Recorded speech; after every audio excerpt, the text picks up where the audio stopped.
discussed a lot right here in our newsroom. KPRC2 reporter Rochelle Turner has been following that story. Rochelle, so this is something that we discuss in our editorial meetings. We discuss how we're going to report on these things, but you're here to give more details on maybe why this case isn't getting all of the attention that you think it should. Yes, and I'm so happy to be here on the Plus with you, Haley. Thank you. Yeah. So yes, Deundrea Ford has been missing since September 21st, and her family is very upset and aggravated and angry about how her story is being told in the media.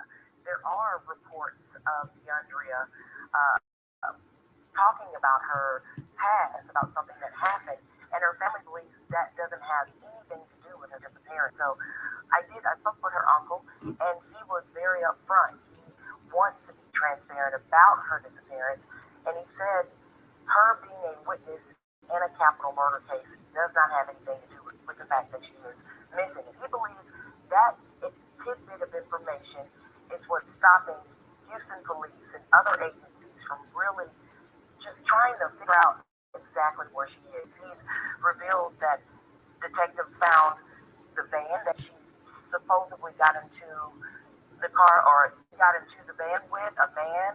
They found that in another state. They found cell phones, and they asked her family for DNA evidence. So her family is asking Houston police, why are you not reporting any of that information out there? But we spoke to her uncle, and I want to show you what he had to say.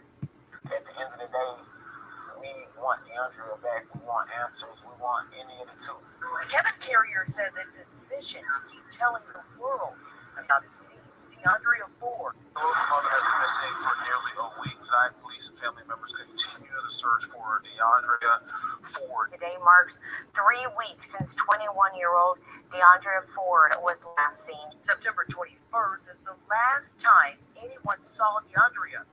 There is surveillance video of her leaving the Divas Bikini Bar and Grill, where she had worked for 2 weeks, and getting into a white van with a man. At the end of the day, the one thing that I know to be the truth is that when my little niece is ready to leave from anywhere, if someone's not there to pick her up or get her, sometimes for a lack of better judgment, she'll accept the ride from people.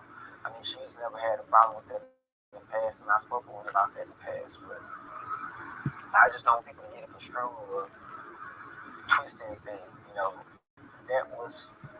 That all spiraled from text messages from that she sent out saying that she was ready to pick up and go home, you know, and for whatever reason she elected to find another way home.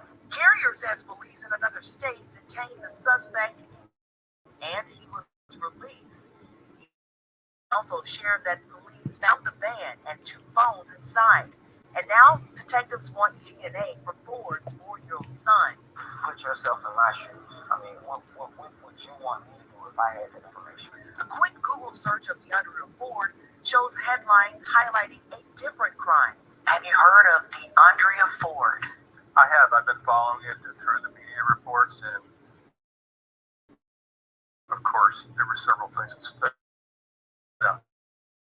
In my mind, first you've got a witness in a capital murder case that's gone missing, and that always, to me, sends red flags up. Red flags go up.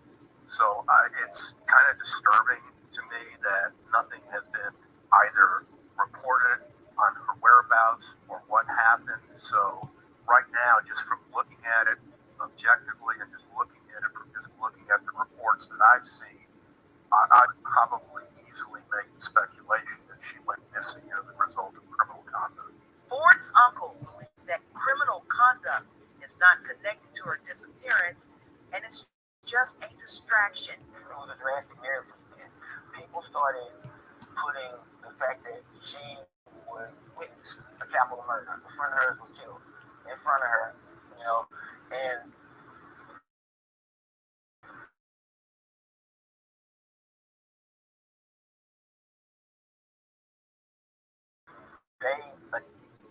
At Houston Christian University, our graduate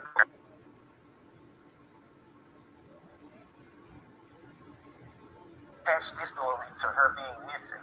And one way or another, a lot of nations, reporters, they follow suit, and a domino effect ensues. Anyone out there has this category. You would hope that the attention would be on finding that person and bringing them home safely. According to Black and Missing Incorporated, a nonprofit organization that raises awareness around missing persons of color, over 500,000 people were reported missing in 2022. 57% are white, which includes Hispanics. 39% are people of color. So what we're finding is that many times in newsrooms across the country, there's no policy in place to determine who gets the media coverage. So I can call, my neighbor can call, and we can get two different responses. So if you have a policy in place, then there is no inherent bias as to who gets that coverage. And again, it's humanizing the missing individual. Deundrea is a person who has a family that is searching for her. Person of interest in the disappearance of Gabby Petito. So Earlier this year, Gabby Petito made national headlines after she disappeared.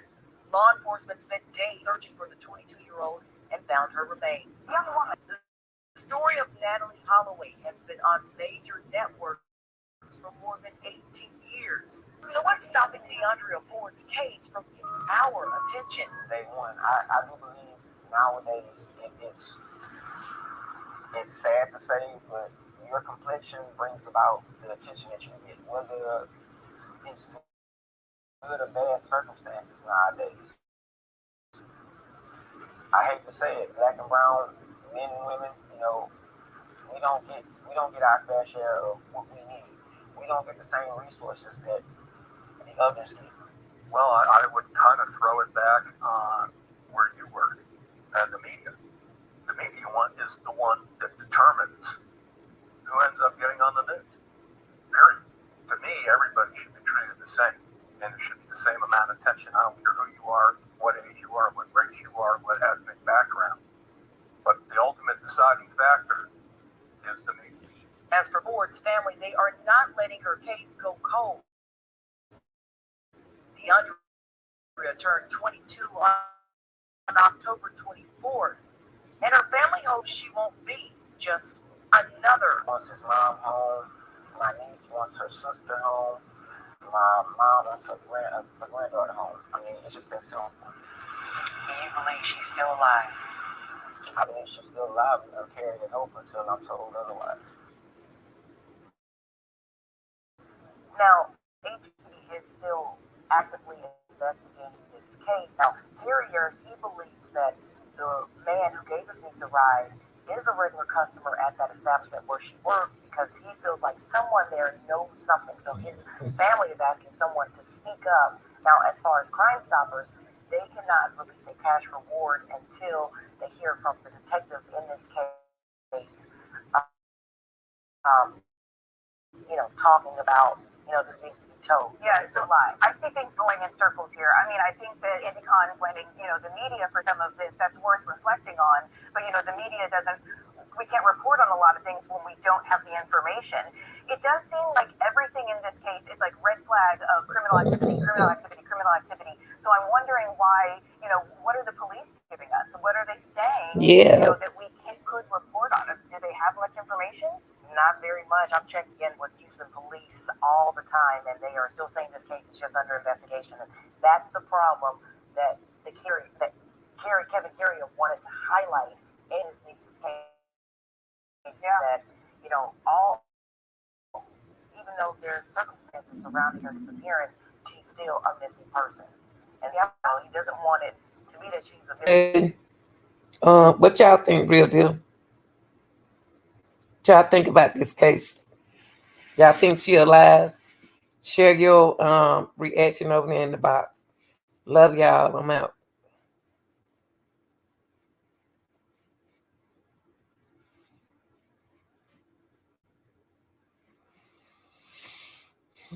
Mm-mm-mm.